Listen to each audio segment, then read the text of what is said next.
Welcome to today's webinar presented by Supercoder.com. Supercoder.com is an online coding solution offering Part A and B coding reference tools, resources, and not more than 30 specialty coding and compliance newsletters from the Coding Institute in one site. I hope you enjoy this short session. And I'll try to remember to give some slide notations as we go along to make sure we're all on the same page. As we look at our second slide, this is my reminder to say to you that the information in this handout really is educational, not intended as a specific reference, but also that if I say something during this conference that gives you pause, makes you think you want to change the way you do something in your practice, please go out and check and do the research. Check the rules, make sure they're in effect, make sure you heard me correctly, make sure that you're interpreting the rules, and that's what's making you make a change, not Jill the speaker said something. So I always like to make sure you please do the research and make sure that it's correct in your change. So let's talk about this PQRS system. What exactly is it? And I'm on slide number 3.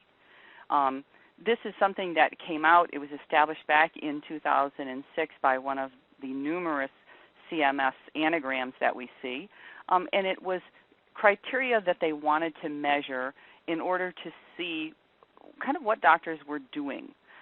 We have this quality data that we're talking about, quality data reporting options, all these different variables.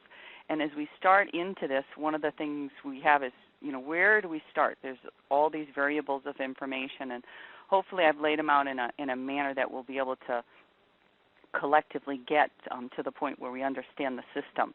But EPs are eligible professionals, whether it's a physician provider or a non-physician practitioner, a mid-level PA or NP. So there's several definitions, and many of them you can find on the PQRS website. Originally it was called PQRI, Physician Quality Initiative, but after 3 years they decided it was no longer an initiative and it was actually a reporting system, so they changed that last letter to S. When it was PQRI, as we look at slide number 4, we can see in that very first year there were a significant number of eligible professionals that were qualified to participate, but not a significant number attempted. And the information we had was attempted to participate, and then later on they did give us that only just over half of those that tried to participate were successful that first year. And then you can see on that slide some other pieces of information as far as how much the money was in those early years.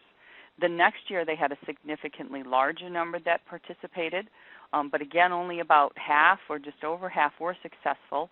But I think that was a matter of education and really understanding a system that appears really complex until you break it down into the little parts. But then you can see the average payment went up from $630 to over $1,000, and so that really helped in having people see that maybe this reporting initiative or system was worth it.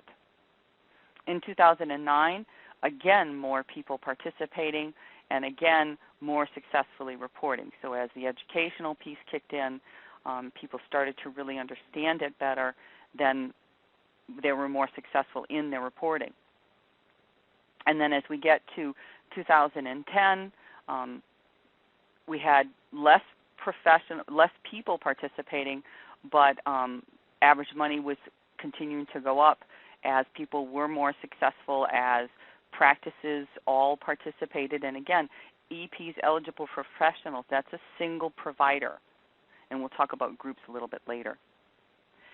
As we look at slide number 7, we see that they're going to be looking at the data from 2013 as we get to the years where they're going to instigate a penalty.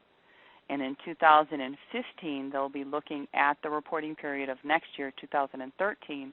For anyone not participating, that's when you'll start to incur a penalty.